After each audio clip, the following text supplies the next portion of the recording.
This particular video that we're going to show now, what it does, it gave an admonishment to those who just see capitalism as be all, who cannot see beyond capitalism. What he's not saying what comes after capitalism. What he is, however, saying is we should be looking beyond capitalism. I began as the professor, and I'll end that way. Every economic system in the history of the world can be described as having three phases.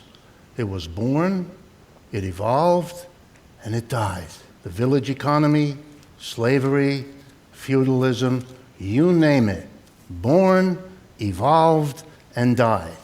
What can we say about capitalism? It clearly was born. It's clearly evolved, which suggests the next phase, doesn't it? No, I mean it.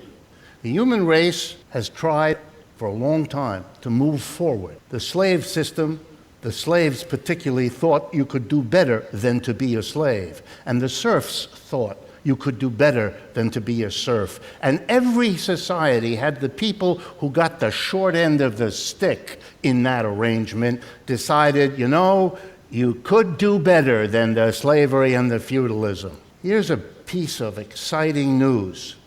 You can do better than capitalism too. And the mentality that thinks you can't is the mentality that doesn't go along with the notion that human beings have the possibility to make the lives they live in the societies they have and the institutions available to them to do a better job for the vast majority of the people. Not the 10% who are doing real well, but the average mass of people. The desperate desire to hold on, to predict, as John just did, the future of capitalism, violates the born evolution and death.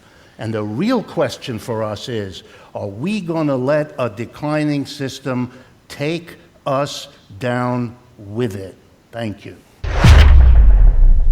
Okay, that was powerful. I mean, earlier today I had a sort of a quasi-debate on Facebook with somebody who was trying to say that the poor people in the United States are so much better off than the poor people than anywhere else. And, the measures that they were doing, I said, was at best spurious. But what he mentioned there is something that is quite important. And think about this. He asked an important question. Is there a better way? Slaves decided that they couldn't be slaves no more. A battle was fought for that. Serfs decided they couldn't be serfs anymore. Employees in a capitalist structure eventually will realize that their excess labor, that what they are doing within a corporation, where they are at the service of an undemocratic system, which when not needed, they're let go, which pays them as little as they can get away with, which allows laws to be passed to hurt them, to ensure they can never, ever be a part of that 10% or even 1% unless they are invited in, unless they are